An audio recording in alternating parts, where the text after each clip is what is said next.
Hello everyone. सो अपने continuity के last lecture में हम लोगों ने देखा था कि किसी भी फंक्शन का कंटिन्यूटी चेक कैसे करते हैं। मतलब कोई फंक्शन किसी एक पर्टिकुलर पॉइंट पे कंटिन्यूअस है तो उसकी कंडीशन क्या होगी, which was left hand limit at that point should be equal to right hand limit at that point should be equal to value of function at that point. या फिर किसी भी फंक्शन का किसी इंटरवल में continuity check कैसे करते हैं वो हमने सीखा था। नाउ कुछ एग्जांपल देखते हैं कंटिन्यूटी का, फिर स्टार्ट करेंगे आज का next topic which is discontinuity. Now question को समझना। क्वेश्चन एक फंक्शन दिया अपने को f of x is under root of x square plus kx plus 1 whole upon x square minus k being the unknown. We need to find all the possible values of k for which f of x is continuous for all x belongs to real number. Now इसका मतलब क्या है ये समझना। So continuity में हमने एक condition पढ़ी थी। वो कंडीशन ये थी अपने पास कि अगर आप किसी दो कंटिन्यूअस फंक्शन का रेशियो देखोगे तो वो हमेशा क्या होगा, कंटिन्यूअस होगा। सेकेंडली एक प्रॉपर्टी और लिखा था हम लोगों ने कि अगर कोई पॉलिनोमियल फंक्शन है तो वो हमेशा क्या होते हैं, कंटिन्यूअस होते हैं। आई कैन से फॉर दिस केस न्यूमरेटर मुझे लिखा हुआ है एक्स स्क्वायर प्लस के एक्स प्लस 1, ये क्वाड्रेटिक एक्सप्रेशन हो गया। क्वाड्रेटिक मतलब इन शॉर्ट क्या हुआ, पॉलिनोमियल, तो it is always continuous for all x belongs to real number. Secondly denominator में भी क्वाड्रेटिक एक्सप्रेशन लिखा हुआ है, it is also always continuous for all x belongs to real number. But मैंने आपको बताया था कि जब भी दो कंटिन्यूअस फंक्शन का रेशियो देखते हो, जस्ट रिमेंबर वन थिंग कि जिस पॉइंट पे डिनोमिनेटर 0 है उस पे वो कंटिन्यूअस नहीं होगा। तो यहां से मुझे कुछ कंडीशंस मिलेगी समझना, और उन कंडीशन की हेल्प से हम के पे कमिट करेंगे। पहली कंडीशन कि जो अपना डिनोमिनेटर है एक्स स्क्वायर माइनस के वो क्या होना चाहिए, नॉन जीरो होना चाहिए। अगर एक्स स्क्वायर माइनस के नॉन जीरो, इसका मतलब ये हुआ कि जो के है वो नॉट इक्वल टू होना चाहिए एक्स स्क्वायर। अब इससे कंक्लूजन क्या आता है ये समझना, के एक्स स्क्वायर के बराबर नहीं हो सकता, और एक्स क्या दिया था, ऑल रियल नंबर। अगर एक्स अपने पास ऑल रियल नंबर है, अगर आप सभी रियल नंबर को स्क्वायर करोगे तो आंसर क्या मिलेगा, आइदर 0 और पॉजिटिव, कभी नेगेटिव आंसर नहीं मिलेगा। और यहां बोला है कि के कभी भी एक्स स्क्वायर के इक्वल नहीं होना चाहिए, तो क्या इस पार्ट से मैं कंक्लूड करूं कि के should be less than 0। This is one of the important conclusion. क्यों, बिकॉज एक्स स्क्वायर जो भी बनेगा किसी भी रियल नंबर का स्क्वायर, 0 का स्क्वायर 0 होगा, बाकी पॉजिटिव नंबर के स्क्वायर क्या हो जाएंगे, पॉजिटिव, नेगेटिव के स्क्वायर भी क्या बन जाएंगे, पॉजिटिव। तो इसीलिए के कभी नेगेटिव, अगर मैंने बोला कि के नेगेटिव है अपने पास, तो वो कभी भी एक्स के बराबर नहीं हो पाएगा। तो ये आया फर्स्ट कंडीशन से आंसर, विच वॉज कि जब दो कंटिन्यूअस फंक्शन का रेशियो देखोगे तो डिनोमिनेटर 0 नहीं होना चाहिए। एट द सेम टाइम जो इसका न्यूमरेटर है ये डिफाइन भी तो करना चाहिए, ठीक है। डिफाइन करने का मतलब क्या हुआ, न्यूमरेटर में आपको दिख रहा है कि रूट लगा हुआ है, and we know root define तब करेगा जब रूट के अंदर का वैल्यू क्या हो जाएगा, पॉजिटिव। सो सेकेंड कंडीशन मुझे एक और मिलेगा कि एक्स स्क्वायर प्लस के एक्स प्लस 1 ये हमेशा क्या होना चाहिए, ग्रेटर देन और इक्वल टू 0। नाउ हमारे पास कंडीशन थी कि कोई भी क्वाड्रेटिक इक्वेशन या एक्सप्रेशन पॉजिटिव या फिर ग्रेटर देन 0 या इक्वल टू 0 कब होता है, तो इसकी कंडीशन थी अपने पास कि उसका a होना चाहिए पॉजिटिव एज वेल एज उसका डेल्टा क्या होना चाहिए, नेगेटिव। इस केस के लिए आई कैन से कि अगर अपने पास a पॉजिटिव बोला है तो a तो ऑलरेडी 1 है, तो a तो पॉजिटिव हो गया, इसमें कोई टेंशन नहीं है। अपने को सिर्फ क्या करना है, डेल्टा लेस देन 0। इस इक्वेशन का डेल्टा क्या आएगा, b स्क्वायर मतलब k square minus 4ac, a is 1 c is 1, so condition बनेगा k square minus 4 should be less than 0।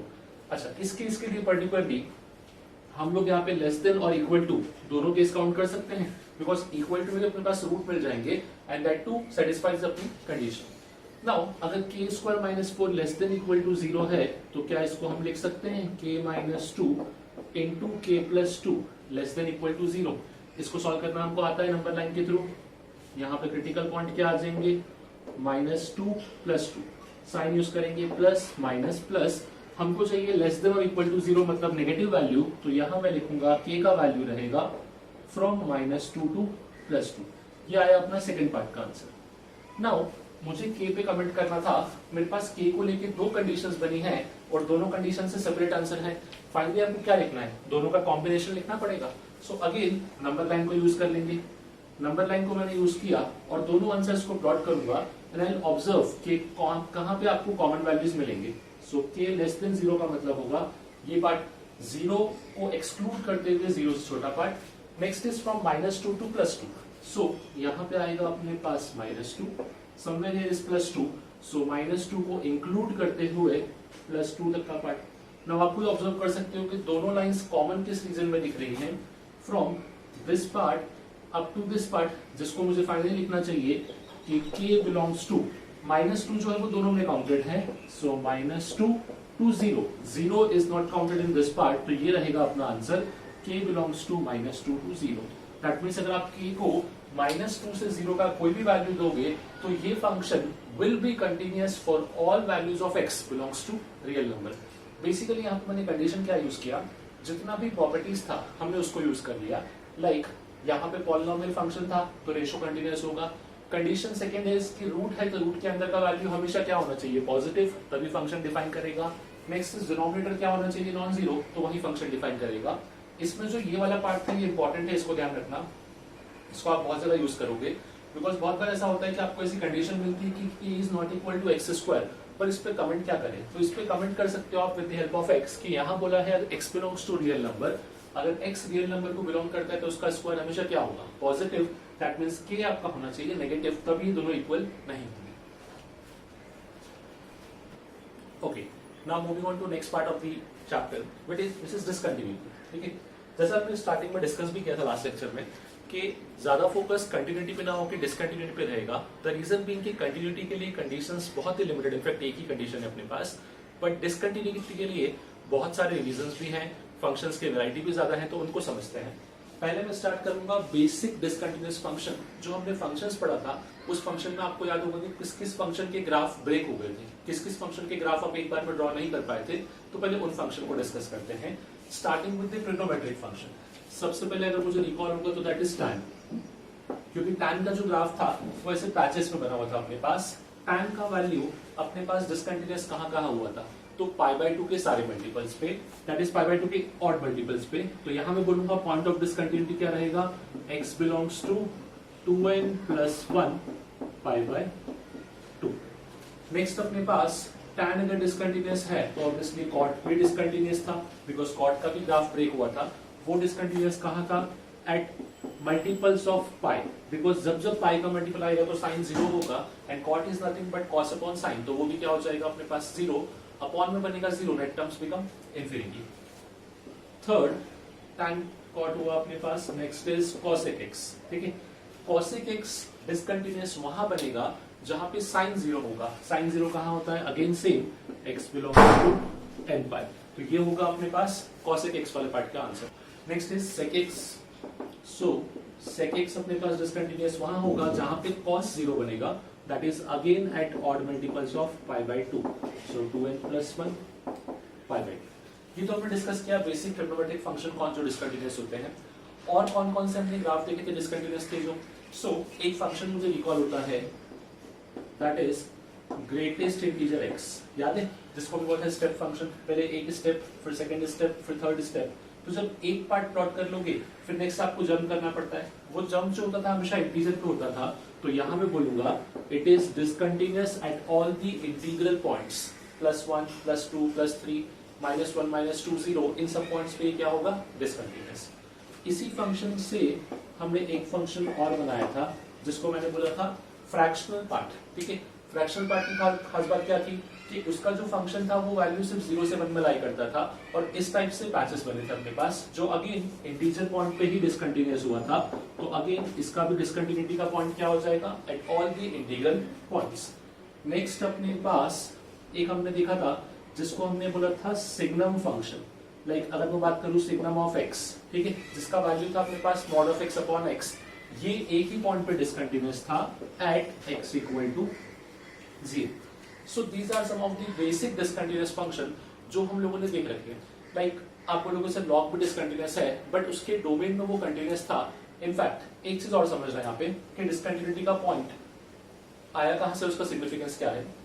अगर आप स्टार्टिंग के 4 फंक्शंस को ऑब्जर्व करोगे, ठीक है, tan, cot, cosec और sec, तो अपने पास ये चारों उन पॉइंट पे डिसकंटिन्यूअस हुए हैं जिस पॉइंट पे इनकी वैल्यू क्या बनती है, इंफिनिटी। मैंने आपको ये लॉजिक लास्ट टाइम भी एक्सप्लेन किया था कि जब अगर कोई फंक्शन इन बिटवीन इंफिनिटी चला गया तो वहां से वापस आने के लिए, आगे की तरफ ड्रॉ करने के लिए आपको क्या करना पड़ेगा, उसके पेन को, निप को उठाना ही पड़ेगा।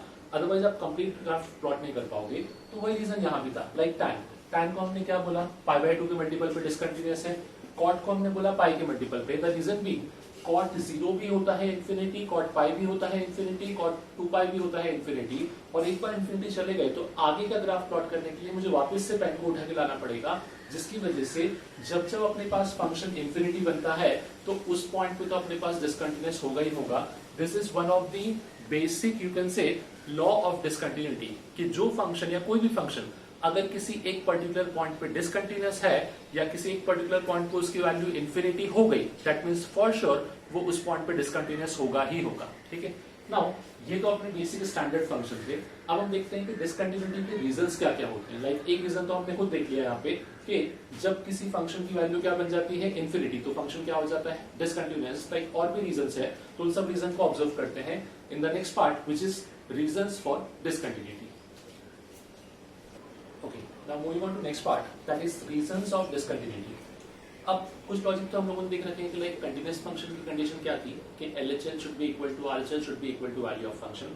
तो पहले तो मैं वहीं से स्टार्ट करता हूं कि पहला रीजन निकल के आएगा कि सपोज या if limit extending to a f of x does not exist, अगर लिमिट ही एग्जिस्ट नहीं करेगी तो क्या हम लोग बोल सकते हैं फंक्शन कंटीन्यूअस होगा? बिकॉज लिमिट एग्जिस्ट करने का मतलब क्या, लिमिट एग्जिस्ट ना करने का मतलब ये होता है कि LHL RHL इक्वल नहीं है। तो इनडायरेक्टली अगर LHL RHL इक्वल नहीं है तो फंक्शन कंटीन्यूअस हो ही नहीं सकता। सो पहला रीजन क्या हो गया कि लिमिट क्या हो गया अपने पास, does not exist. Second reason, limit तो एग्जिस्ट करता है, if limit x tending to a f of x it exists but it is not equal to f of a। so अब क्या हुआ, अब मैंने बोला कि यार तो LHL RHL तो इक्वल थे पर वो f of a के इक्वल नहीं आए थे, तो again this could be one of the possible reason. Third, limit exist करता है, limit extending to a f of x exist but f of a is not defined। आप बोलोगे sir point number 2 और point number 3 में क्या difference है, तो समझना। पॉइंट नंबर 2 में था कि f ऑफ a जो भी है वो डिफाइंड वैल्यू तो है, लेट अस से लिमिट का आंसर आया 1, इसका आंसर आया 2, तो इक्वल नहीं है। बट यहां तो मैं ऐसा बोलूंगा कि इस लिमिट का तो आंसर आएगा पर इस लिमिट का वैल्यू डिफाइन ही नहीं, लाइक ये इन्फिनिटी बन गया या फिर कुछ ऐसा फॉर्म बना जो सॉल्व भी नहीं हो रहा था अपने पास। तो यहाँ पे इस केस को भी हम लोग क्या बोलेंगे, reason for discontinuity. Now these are the 3 standard basic reason. अब मैंने एक ग्राफ प्लॉट कर रखा है आपके सामने, थोड़ा सा ग्राफिकली और बेटर समझ पाओगे कि अपने पास डिसकंटिन्यूअस फंक्शन कैसे होता है और क्या होता है। अच्छा, इस पूरे पार्ट में जो एक चीज था ये पार्ट को ध्यान रखना, लगता नॉर्मल है। f of a is not defined का मतलब हुआ कि फंक्शन की वैल्यू क्या बन जाएगी, इन्फिनिटी। कहने का मतलब वापस से सेम पॉइंट आया कि अगर किसी पॉइंट पे फंक्शन का वैल्यू इन्फिनिटी होगा तो उस पॉइंट पे तो फंक्शन डेफिनेटली क्या होगा, डिसकंटिन्यूअस। नाउ अब थोड़ा सा इस ग्राफ को समझना, मैं इस ग्राफ के थ्रू आपको एक्सप्लेन करने जा रहा हूं कि किस किस पॉइंट पे फंक्शन कंटीन्यूअस है और किस पॉइंट पे फंक्शन कंटीन्यूअस क्यों नहीं है, विद द रीजन। ठीक है, सबसे पहले बात करता हूं एट x इक्वल्स टू 1। सो थोड़ा सा ग्राफ को ऑब्जर्व करूं, ग्राफ जो स्टार्ट हुआ है वो 1 से हुआ है, सॉरी x इक्वल टू 0 से स्टार्ट हुआ है, y इक्वल टू 1 से स्टार्ट हुआ है, starting with x equal to 0। Graph जो था अपने पास वो 0 से स्टार्ट हुआ है, इस टाइप से एक पैटर्न फॉलो कर रहा है। I hope you know the meanings. Solid dot का मतलब हुआ कि ये वैल्यू इंक्लूडेड है, हॉलो का मतलब हुआ इट इज नॉट इंक्लूडेड। ठीक है, स्टार्टिंग विद 1 पे ये फंक्शन कंटीन्यूअस है कि नहीं, तो बहुत लोग देख के बोलते हैं कि सर नहीं डिसकंटीन्यूअस है बिकॉज 1 के पहले कुछ दिख नहीं रहा। So that is the reason. हम लोगों ने देखा था लिमिट के केस में भी that was one sided limit. ठीक है, वन साइड लिमिट का कॉन्सेप्ट कब आता था, जब फंक्शन स्टार्ट होता था और हम एक ही पॉइंट से स्टार्ट करते थे तो स्टार्टिंग पॉइंट पे हमको डिस्कस करना होता था। सिमिलरली कंटिन्यूटी पे हम लोगों ने लास्ट लेक्चर में एक कॉन्सेप्ट देखा था जिसको हमने बोला था राइट हैंड कंटिन्यूटी और लेफ्ट हैंड कंटिन्यूटी। ठीक है, जब हम लोग बात करते थे क्लोज इंटरवल के लिए कंटिन्यूटी का, तो एक्सट्रीम एंड ए और बी पे कंटिन्यूटी चेक कैसे करते थे, अगर ए उसका स्टार्टिंग पॉइंट है तो the function should be right continuous at x equals to a, मतलब वहां से उसके आगे वैल्यू पे ग्राफ क्या होना चाहिए, कंटिन्यूअस। अगर आप बी पे ऑब्जर्व कर रहे हो extreme and towards the end में, तो उस केस में फंक्शन क्या होना चाहिए, लेफ्ट कंटिन्यूअस। यहाँ मैं बोलूंगा कि जो मेरा फंक्शन है वो x इक्वल टू 0 से ही स्टार्ट हुआ है। अब अगर मैंने 0 पे पेन को रखा तो क्या मैं 0 के आगे का ग्राफ बिना पेन को उठाए प्लॉट कर पा रहा हूँ, बिल्कुल कर पा रहा हूँ। तो अपने पास x इक्वल टू a पे फंक्शन क्या हो जाएगा, at x equal to 0 it is continuous. So इस चीज का ध्यान रखना, स्टार्टिंग पॉइंट और एंडिंग पॉइंट पे ये मिस्टेक हो सकता है in case of close interval. Now 0 के बाद नेक्स्ट आऊंगा at x equal to 1। x equal to 1 तक ऑब्जर्व करते हैं हम लोग, यहां से स्टार्ट हुए। अब मुझे ऑब्जर्व करना है कि जब x इक्वल टू 1 पे पहुंच रहा हूं तो क्या बिना पेन को उठाए वहां से पास हो पा रहा हूं। सो यहां तक तो पहुंचा, अब यहाँ 1 पे क्या आ गया, हॉलो। अब मुझे यहां से स्टार्ट करना पड़ेगा, दैट मीन्स मुझे पेन की निप को उठाना पड़ेगा। इसीलिए जब मैं 1 से पास कर रहा हूं x इक्वल टू 1 से, तो पेन की निप को उठाना पड़ रहा है, इसलिए ये फंक्शन क्या हो गया, डिसकंटिन्यूअस। नाउ अब आएगा इसका reason which is most important, कि ग्राफिकली इसको आइडेंटिफाई कैसे करते हैं। 1 की जब लेफ्ट हैंड साइड में देखोगे तो यहाँ पे वैल्यू दिखेगा, बट जब 1 के राइट साइड में जाओगे तो वैल्यू यहाँ दिखेगा। तो इस केस को मैं ऐसा बोलूंगा कि इस केस में अपने पास जो RHL है और वैल्यू ऑफ फंक्शन है, ये दोनों तो इक्वल है, पर ये LHL के इक्वल नहीं हो पाए। ये मैंने कैसे ऑब्जर्व किया, आपको देखो 1 की जब राइट में ऑब्जर्व करोगे तो वैल्यू ऑफ f ऑफ 1 यहाँ पे दे रखा है, और राइट का वैल्यू भी उसके पास में आपको कंटिन्यूअस दिख रहा है, बट लेफ्ट का वैल्यू यहाँ पे डिसकंटिन्यूअस हो गया, ठीक है। या फिर मैं ऐसा बोलूं कि लेफ्ट वाला पार्ट यहाँ पे लाई करेगा, राइट वाला पार्ट यहाँ पे लाई करेगा, जिसकी वजह से आई कैन से कि फंक्शन का वैल्यू और इसका राइट हैंड लिमिट ये दोनों तो एक्जैक्टली मैच कर रहे हैं, बट इसका जो लेफ्ट हैंड लिमिट है वो डिस्टर्ब हो गया, जिसकी वजह से ये फंक्शन क्या हो गया अपने पास, डिसकंटिन्यूअस। तो ग्राफिकली देख के आप ये भी कमेंट कर सकते हो कि वो डिसकंटिन्यूअस होने का रीजन क्या है, इन तीनों में से कौन सा पॉइंट होता है डिसकंटिन्यूअस होने का। Now next at x equals to 2, again 1 से स्टार्ट किया। अब यहां से करते करते 2 से पास हो रहे थे, डायरेक्टली पास नहीं हो सकता बिकॉज एक्जैक्टली ये जो वैल्यू है 0, यहाँ तो वैल्यू डिफाइन नहीं हुई है। मुझे f ऑफ 2 पे क्या दे रखा है, हॉलो, और क्या f ऑफ 2 पे कहीं और आपको डॉट दिख रहा है, नहीं। तो अगेन ये इस पॉइंट पे भी क्या हो गया, डिसकंटिन्यूअस हो गया। अब समझना कि इसका रीजन क्या होगा। रीजन में मैं ऐसा लिखूंगा कि इसका RHL और इसका LHL ये तो दोनों इक्वल है और डिफाइन भी है, LHL भी यहीं पे है, RHL भी यहीं पे है, बट जो फंक्शन है वो एग्जिस्ट ही नहीं कर रहा है। ये कौन सा, थर्ड पॉइंट हो गया। यहाँ पे it is not equal to f of a as it does not exist. So again one of the important conclusion graphically identify करने वाला, f ऑफ 2 का वैल्यू कहीं दिख ही नहीं रहा था, इसलिए f ऑफ 2 एग्जिस्ट नहीं कर रहा अपने पास।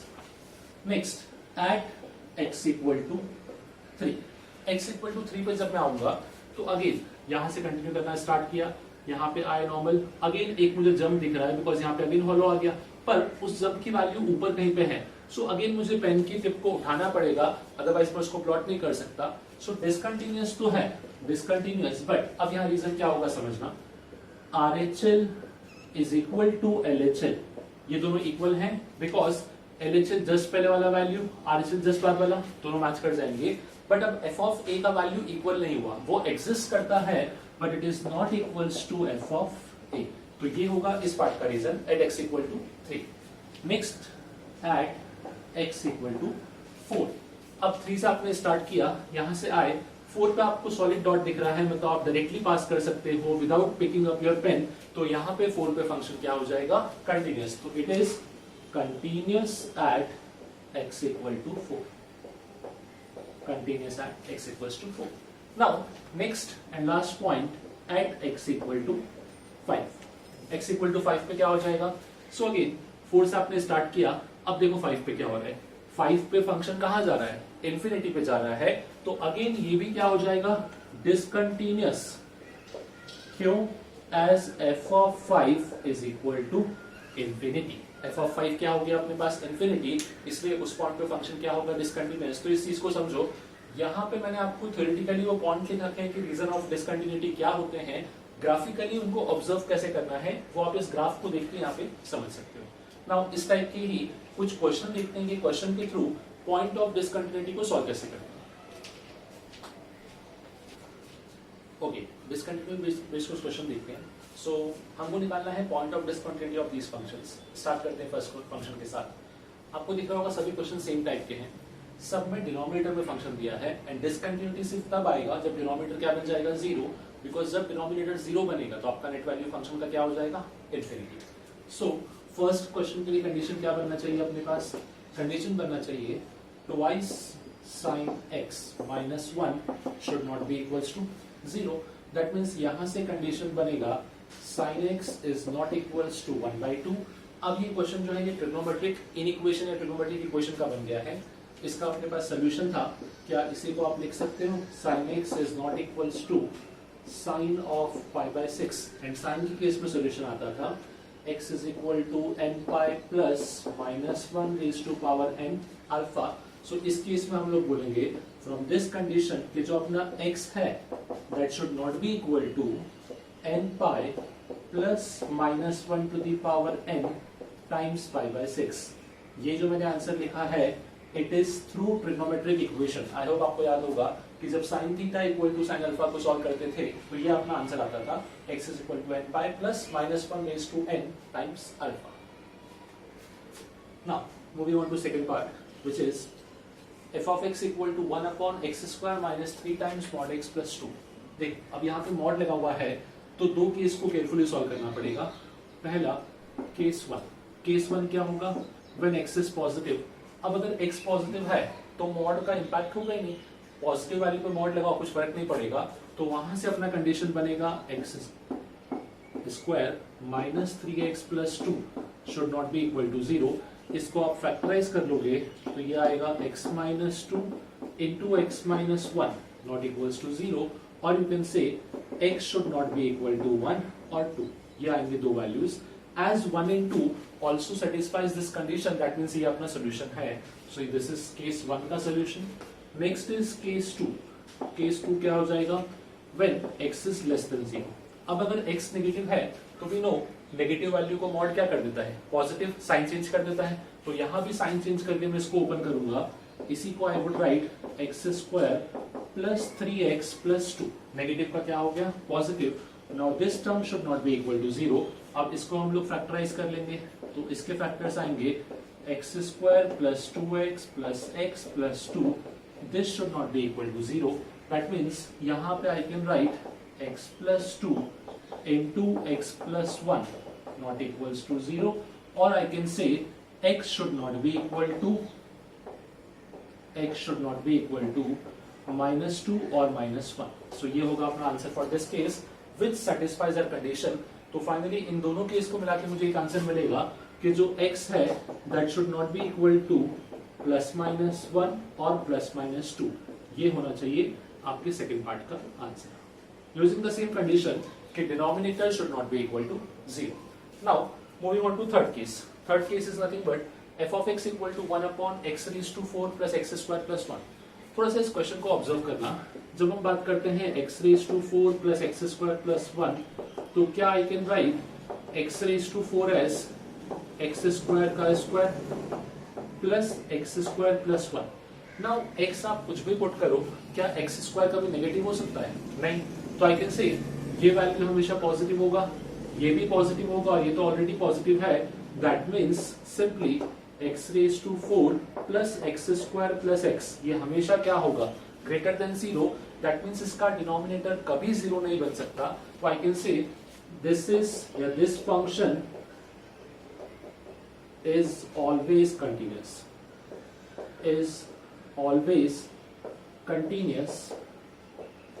for all x belongs to real number। क्योंकि यहाँ पे x का ऐसा एक भी वैल्यू एग्जिस्ट नहीं कर सकता जिसके लिए इसका डिनोमिनेटर क्या हो जाएगा? 0। सो कहने का मतलब सिंपल सा था। डिसकंटिन्यूटी के लिए पहला लॉजिक तो मैंने यही चेक कर लिया कि डिनोमिनेटर क्या होना चाहिए? नॉन जीरो, तभी वो फंक्शन क्या होगा अपने पास? कंटिन्यूअस। ओके नेक्स्ट क्वेश्चन देखते हैं। सो यहाँ क्या था? f of x equal to 1 upon 1 minus e to the power x minus 1 upon x minus 2। We need to check the point of discontinuity. So यहाँ पे थोड़ा सा केयरफुल रहना, जल्दी में एक मिस्टेक करते हो। सबसे पहले क्या देखते हो? Denominator should be non zero, मतलब 1 minus e to the power x minus 1 upon x minus 2 should not be equal to 0। जिस चीज को हम लिख सकते हैं e to the power x minus 1 upon x minus 2 should not be equal to 1। अब किसी भी नंबर का पावर हम क्या देंगे कि आंसर 1 मिलेगा? दैट मीन्स पावर क्या होनी चाहिए? 0। सो यहाँ से कंडीशन निकल के आता है x minus 1 upon x minus 2 should not be equal to 0 or you can say x minus one should not be equal to 0 और x should not be equal to 1। ये तो हो गया एक कंडीशन, this is one point of discontinuity. Second, एक चीज हम मिस कर देते हो, आपने इस पूरे फंक्शन का डिनोमिनेटर तो नॉन जीरो किया, बट एक चीज समझना, ये फंक्शन का डिनोमिनेटर भी तो नॉन जीरो होना चाहिए, बिकॉज यहाँ पे x minus one upon x minus to है। अगर आपने x को 2 दे दिया तो यहाँ क्या बन जाएगा, 2 माइनस 2 0, मतलब this term will become infinity and eventually ये वैल्यू क्या हो जाएगी, इन्फिनिटी। तो इस चीज को मिस नहीं करना था। यहाँ पे हम बोलेंगे कि एट द सेम टाइम एक कंडीशन और भी चलेगा कि जो x minus one upon x minus to का डिनोमिनेटर है वो भी क्या होना चाहिए, नॉन जीरो। आई होप आपको समझा कि डिनोमिनेटर नॉन जीरो क्यों बोला। द रीजन इज कि सिर्फ फंक्शन का डिनोमिनेटर नहीं, हर एक पॉइंट जिसपे फंक्शन के डिनोमिनेटर में जीरो बन सकता है या इंफिनिटी बन सकता है, उन सबको मैं क्या बोल दूंगा, नॉट डिफाइन। सो वही था, एक पार्ट हमने क्या किया, फंक्शन का डिनोमिनेटर नॉट इक्वल टू 0 किया, जिससे अपने को मिला कि x not be equal to 1। Secondly हमने बोला कि जो फंक्शन के अंदर x minus one upon x minus two था, ये भी डिफाइंड वैल्यू होना चाहिए। ये नॉट डिफाइन होगा तो नहीं चलेगा, तो नॉट डिफाइन कब हो जाएगा, जब इसका डिनोमिनेटर होगा 0, तो उसको भी मैंने नॉट इक्वल्स टू 0 कर दिया। तो यहाँ पे डिसकंटिन्यूटी के दो पॉइंट है, x equals to 1 and x equals to 2. These are the point of discontinuity.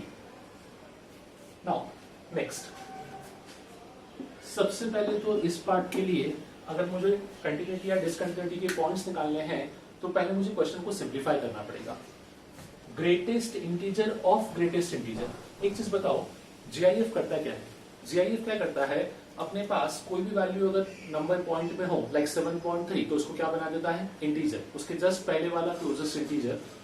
जब ये वैल्यू ऑलरेडी इंटीजर बना चुका है तो ये बाहर वाले का इंपॉर्टेंस हुआ क्या? तो एक चीज समझो, इसको हमने फंक्शन के जीआईएफ की प्रॉपर्टी में देखा भी था कि अगर आपने जीआईएफ पे वापस जीआईएफ लगाया तो इसका कोई सिग्निफिकेंस नहीं होता, that is nothing but equals to GIF of x only. This was one property.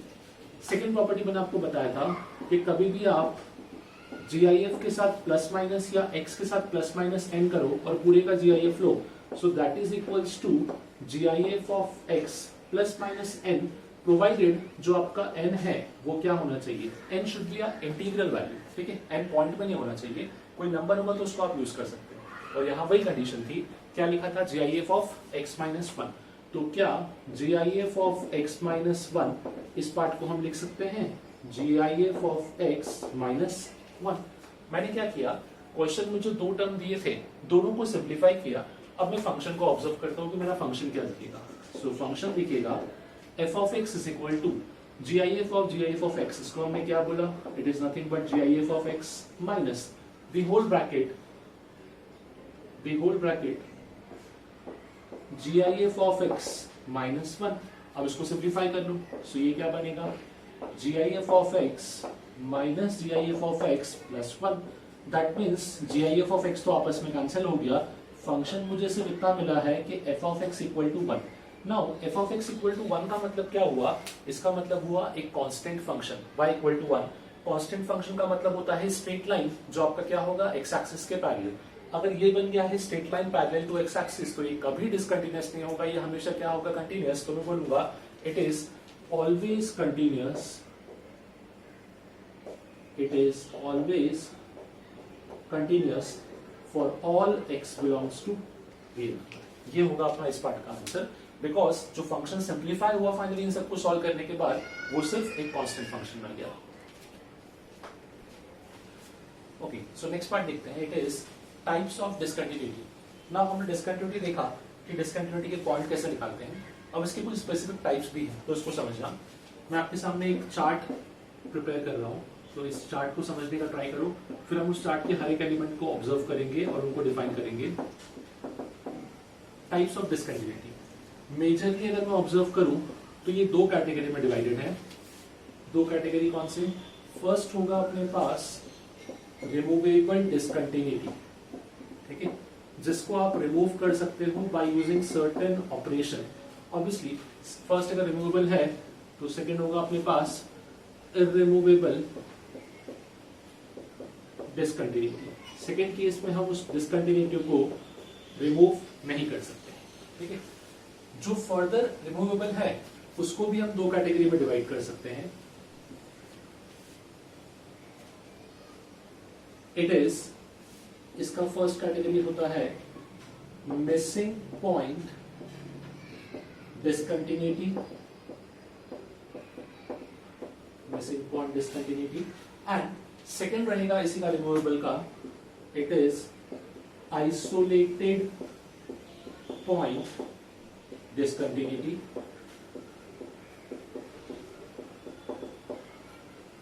ये हुआ अपने पास रिमूवेबल के दो टाइप। नेक्स्ट जो इररिमूवेबल है उसके अपने पास तीन टाइप है। सो तीनों को समझने का ट्राई करते हैं। फर्स्ट होता है finite type, next is infinite type, and next होता है अपने पास ऑक्सीलेटरी। तो बेसिकली अगर मैं टाइप ऑफ डिसकंटिन्यूटी की बात करूं, सो पहले डिसकंटिन्यूटी दो कैटेगरी में रिजॉल्व हुआ, then further I can say we have 5 types of discontinuity. Options में आइदर फर्स्ट और सेकंड के फॉर्म में भी हो सकता है या फिर इन पांचों में से भी हो सकते हैं। नाउ फर्स्ट ऑफ ऑल ये रिमूवेबल और इररिमूवेबल, इसमें अपने पास कंडीशन कहां से आया? जो रिमूवेबल और इररिमूवेबल है इसका अपने पास मीनिंग क्या है, और बेसिकली इसको हमने कंडीशन ऐसा क्यों बोला अपने पास? द रीजन बीइंग कि अपने पास जब रिमूवेबल डिसकंटिन्यूटी की हम बात करते हैं तो कंटिन्यूटी किस वजह से आई थी? कंटिन्यूटी आई थी अपने पास कि जब LHL equal to RHL equal to क्या था? Value of function. नाउ अब अपने पास सपोज करो LHL RHL तो इक्वल है, मतलब लिमिट एग्जिस्ट करता है, बट फंक्शन का वैल्यू इक्वल नहीं है। ठीक है, फंक्शन का वैल्यू इक्वल नहीं है तो उसको हम इक्वल बना सकते हैं बाय सम अरेंजमेंट। उसी केस को हम क्या बोलते हैं? Removable discontinuity. तो एक चीज समझो, जब हम बात करते हैं रिमूवेबल डिसकंटिन्यूटी की, तो यहाँ पे LHL इक्वल टू RHL होता है, पर ये फंक्शन की वैल्यू के इक्वल नहीं होते। ठीक है, फंक्शन की वैल्यू के इक्वल नहीं होते। अब यहाँ हो सकता है कि वो फंक्शन की वैल्यू के इक्वल नहीं है with a finite value, function की वैल्यू के इक्वल नहीं है विद अ इनफाइनाइट वैल्यू, इसलिए दो डिफरेंट केसेस हैं। डोंट वरी, हर एक पार्ट को हम सेपरेटली डिस्कस करने वाले हैं। नेक्स्ट इज इररिमूवेबल, इसी को हम बोलते हैं नॉन रिमूवेबल। सो कंफ्यूज नहीं होना, दोनों का मतलब सेम रहेगा, नॉन रिमूवेबल डिसकंटिन्यूटी। ठीक है, अब यहाँ पे क्या होगा? सपोज करो जैसे यहाँ पे क्या था कि LHL RHL लिमिट तो एग्जिस्ट कर रहा था, खाली आपको फंक्शन की वैल्यू को ही एडजस्ट करना था to make the function continuous. अब सेकंड केस में क्या होता है अपने पास कि लिमिट ही एग्जिस्ट नहीं करता। अगर लिमिट एग्जिस्ट नहीं करेगा तो आपका फंक्शन में आप कभी भी उसको इक्वल नहीं कर पाओगे। तो यहाँ पे सिंपल सा कंडीशन है कि LHL और RHL आपस में इक्वल नहीं होते, तभी तो लिमिट एग्जिस्ट नहीं करेगा। सो इस केस को हम बोलते हैं इररिमूवेबल या फिर नॉन रिमूवेबल डिसकंटिन्यूटी। तो एक चीज समझो, जब फंक्शन का लिमिट एग्जिस्ट करे और उसका वैल्यू इक्वल ना हो तो उसको हम क्या बोलेंगे? Removable discontinuity. नाउ जब लिमिट ही एग्जिस्ट ना करे तो उस केस को हम क्या बोल देंगे? नॉन रिमूवेबल या फिर इनरिमूवेबल डिसकंटिन्यूटी। जब जो इसके फर्दर पॉइंट है इनको डिस्कस करते हैं डिटेल में कि हर एक पॉइंट को आइडेंटिफाई कैसे करते हैं और इनका मीनिंग क्या है basically. Okay, now first category को डिस्कस करते हैं। फर्स्ट कैटेगरी क्या था अपने पास? Missing point discontinuity, which was the part of removable discontinuity. As the name suggest, एक पॉइंट मिसिंग होगा, पर्टिकुलरली वही पॉइंट जहां पे आपको फंक्शन का वैल्यू निकालना था। एक सिंपल सा एग्जांपल से आपको एक्सप्लेन करता हूं तो और इजी हो जाएगा। सपोज करो आपको बोला है कि f ऑफ x एक फंक्शन है x² - 4 अपॉन x - 2। ठीक है, this function works only when x is not equal to 2 for the obvious reasons कि x नॉट इक्वल टू 2 पे बोला बिकॉज़ 2 पे क्या हो जाएगा? इनफाइनाइट। अब जब इसको आप ऑब्जर्व करोगे ना ग्राफिकली, तो बताइए कैसा दिखेगा? इसका ग्राफ कुछ ऐसा बनेगा, यहाँ पे रहेगा आपके पास 1, यहाँ पे होगा 2, और जो 2 पर वैल्यू है ये वैल्यू दिखेगा आपको इस टाइप से। ठीक है, यहाँ हो जाएगा अपने पास 4, next this is 2, somewhere here is 3 and so on. इस टाइप से कुछ ग्राफ बनेगा अपने पास। ठीक है, ग्राफ कैसे बनाया? सिंपल सा रीजन है, जब इसको सॉल्व करोगे तो क्या बनेगा? x - 2 into x + 2। x - 2 से x - 2 का आंसर मतलब सिर्फ x + 2 बचेगा। तो ये x + 2 का हमने लाइन बना के रखा है, a line with slope 1 and y intercept 2। ठीक है, नाउ ये सब पार्ट में अपने को क्या बोला गया था कि ये लाइन हर जगह वर्क करेगा एक्सेप्ट एट द पॉइंट जहां पे x क्या हो जाएगा। अब आपको समझना होगा कि इसको मिसिंग पॉइंट डिसकंटिन्यूटी क्यों बोला। अगर आप 2 पे ऑब्जर्व करोगे तो 2 के लेफ्ट में फंक्शन दिख रहा है, 2 के राइट में भी फंक्शन दिख रहा है, दोनों प्रॉक्सिमिटी में, क्लोज प्रॉक्सिमिटी में इक्वल भी है, बट यहाँ पे एक पॉइंट ही मिसिंग है। ऐसा नहीं कि वो पॉइंट कहीं और है बट वो पॉइंट मिसिंग है अपने पास, तो इसीलिए इसको हम बोलते हैं मिसिंग पॉइंट डिसकंटिन्यूटी। इसको मैं ऐसा डिफाइन करूंगा कि इसकी इसमें लेफ्ट हैंड लिमिट और राइट हैंड लिमिट दोनों एग्जिस्ट भी कर रहे हैं, दोनों इक्वल भी है, बट जो अपना एफ ऑफ ए है it is missing. F of a पे कुछ कमेंट ही नहीं किया अपने पास, और I can say f of a does not exist. दोनों केस को बोल सकते हो, मतलब तो एक ही हुआ, मिसिंग हुआ या फिर डज नॉट एग्जिस्ट, बिकॉज वो अपने को कहीं भी ऑब्जर्व नहीं हो रहा है कि वो मिसिंग पॉइंट है कहाँ, जिसकी वजह से यहाँ पे क्या आ गया अपने पास, removable missing point discontinuity. Now इसको रिमूवेबल बोलते क्यों? कभी कभी क्वेश्चन में क्या होता है, सिर्फ आइडेंटिफाई करने को नहीं बोलता, वो बोलता है कि ये क्वेश्चन आपके पास या ये फंक्शन जो है इसमें रिमूवेबल डिसकंटिन्यूटी है, नाउ इसको या इसका डिसकंटिन्यूटी को रिमूव करो। तो वो कैसे होगा समझना। आपको दिख रहा है कि यहां से अगर आप इसको प्लॉट करना स्टार्ट करोगे तो सिर्फ 2 इज द ओनली पॉइंट जहां पे आपको स्किप करना पड़ेगा, अगेन आपका लाइन कंटिन्यू हो जाएगा। तो अगर आप एफ ऑफ 2 की वैल्यू 4 दे दो, ठीक है, लाइक इसी फंक्शन में आप आगे लिख दो एट x इक्वल टू 2, इस फंक्शन का वैल्यू 4। सो अब क्या हुआ, जब आपने एफ ऑफ 2 को 4 दिया तो अब यहाँ पे हो जाएगा अपने पास सॉलिड, और अब ये फंक्शन कंटिन्यू हो गया, इसीलिए इसको बोलते हैं रिमूवेबल डिसकंटिन्यूटी। ठीक है, मिसिंग पॉइंट क्यों? बिकॉज उस पॉइंट का वैल्यू ही मिसिंग था, इसलिए उसको मिसिंग पॉइंट बोला। एंड रिमूवेबल कैटेगरी में क्यों आया? Because by arranging a value इस x इक्वल टू 2 पे इसको 4 वैल्यू देके मैं इसको क्या बना सकता हूँ, कंटिन्यूअस, तो इसलिए इसको हमने बोला रिमूवेबल कंटिन्यूटी डिसकंटिन्यूटी।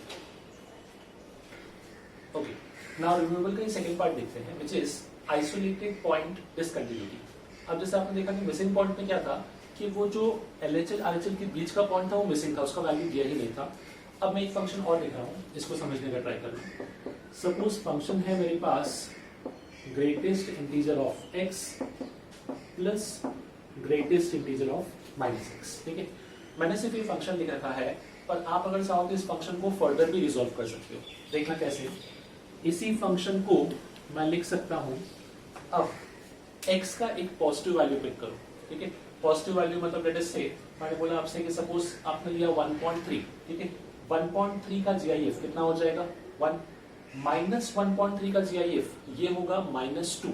ठीक है, तो 1 -2 दैट मीन्स -1। सो हमको दिख रहा है कि यहाँ पे आप x का वैल्यू कुछ भी पुट करो हमेशा आंसर -1 ही आएगा। ठीक है, but only at the case जब x हो जाएगा इंटीजर, बिकॉज अगर x इंटीजर है तो यहाँ वही इंटीजर पॉजिटिव में बनेगा, यहाँ पे वही इंटीजर नेगेटिव में बनेगा, दोनों आपस में कैंसिल हो जाएंगे।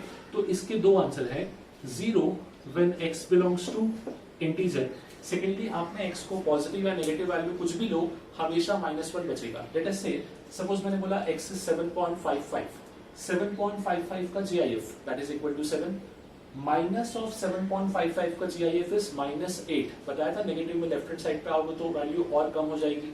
सो -8 + 7 दैट बिकम्स -1। तो इसके दो केसेस हैं, 0 when x belongs to integer and it is equal to -1 when x does not belongs to integer. अब इस चीज को मैं ग्राफिकली ऑब्जर्व करता हूं। जब मैं इसको ग्राफिकली प्लॉट करूंगा तो देखना क्या होगा, जब x इंटीजर है तो मुझे सारे पॉइंट इंटीग्रल मिलेंगे। पॉइंट्स प्लॉट कर लेते हैं, 1 2 3 4, यहाँ पे तो सिर्फ 1 का रिक्वायरमेंट है। अब मैं क्या करूंगा, आई नो कि मुझे -1 और +1 ऐसे आंसर्स मिल सकते हैं। ठीक है, सो हम लोग लाइन प्लॉट कर देंगे -1 पे, +1 नहीं, -1 और 0 आंसर मिल सकते हैं। सो -1 पे मैंने एक लाइन प्लॉट किया, बट आई नो ये -1 वैल्यू कब तक मिलेगा जब x इंटीजर नहीं है। तो यहाँ पे आ जाएगा अपने पास इस टाइप से, ये वैल्यू फॉलो हो जाएगी, ये वैल्यू भी फॉलो एंड सो ऑन। कुछ ऐसा ग्राफ दिखना चाहिए मुझे। This is when x is not integer, but जब x इंटीजर है तो वही वैल्यू इन पे लाई करेगा। सो एग्जैक्टली जो ग्राफ है वो कुछ ऐसा बनेगा। अब आपको दिख रहा होगा कि यहाँ पे अगर मैं वैल्यूज को ऑब्जर्व करूं ग्राफिकली, तो जब इंटीजर्स के बीच में ऑब्जर्व कर रहे हो तो आंसर -1 आ रहा है, बट जब एक्जैक्टली इंटीजर पे आ रहे हो तो आंसर क्या हो जा रहा है, 0। वही ग्राफ था। अब लास्ट केस में और इस केस में क्या डिफरेंस था समझना। लास्ट केस में उस पॉइंट पे वैल्यू डिफाइन नहीं था, बट वो वैल्यू कहीं एग्जिस्ट नहीं करता था।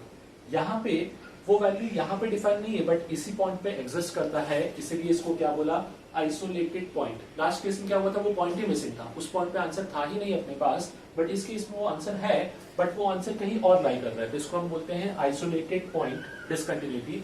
नाउ अब इस केस को मैं ऐसे बोल सकता हूँ आपसे कि इस केस के लिए अपने पास LHL RHL लिमिट तो एग्जिस्ट करेगा, बिकॉज लेफ्ट हैंड साइड भी सेम है, राइट हैंड साइड भी सेम है, बट जो अपना f ऑफ a का वैल्यू है वो उसके इक्वल नहीं आ रहा। इस केस में आई कैन से f of a exist, function का वैल्यू एग्जिस्ट करता है पर वो उसके इक्वल हो नहीं पा रहा है, ठीक है। अब इस केस में इसको रिमूवेबल क्यों बोला, रिमूवेबल इसलिए बोला होगा बिकॉज इसको आप रिमूव कर सकते हैं। सो आप खुद देखो, रिमूव करने का मतलब क्या होगा कि जो ये आंसर्स आए थे 0, मैं इनको भी क्या बना दूं, वापस से -1 बना दूं। तो मैं इस फंक्शन में थोड़े से चेंजेस करूंगा, जिससे अब ये फंक्शन प्योरली कंटिन्यूअस बन जाएगा एट ऑल वैल्यूज। मैं इस फंक्शन को क्या लिखूंगा, it is equal to greatest integer x plus greatest integer -x when x not belongs to integer and it is equal to -1 when x belongs to integer। मैंने उसी function को, ये part को रखा एज इट इज, बट मैंने बोला कि this part will only work when x belongs to integer, और मैंने जो सेकंड पार्ट डिफाइन किया उसमें बोला कि जब ये इंटीजर नहीं है x, तो इसको क्या अज्यूम कर लिया, -1। होगा क्या, ये लाइन तो एज इट इज रहेगा, बट जब जब x इंटीजर आएगा तो -1 आके इस पूरे ग्राफ को क्या बना दोगे आप, कंटिन्यूअस। तो अगेन आइसोलेटेड पॉइंट का मतलब क्या था कि वो पॉइंट ग्राफ में ही कहीं एग्जिस्ट करता है, बट वो अपने वैल्यू पे नहीं था। मिसिंग पॉइंट का मतलब था कि वो पॉइंट एग्जिस्ट ही नहीं करता है।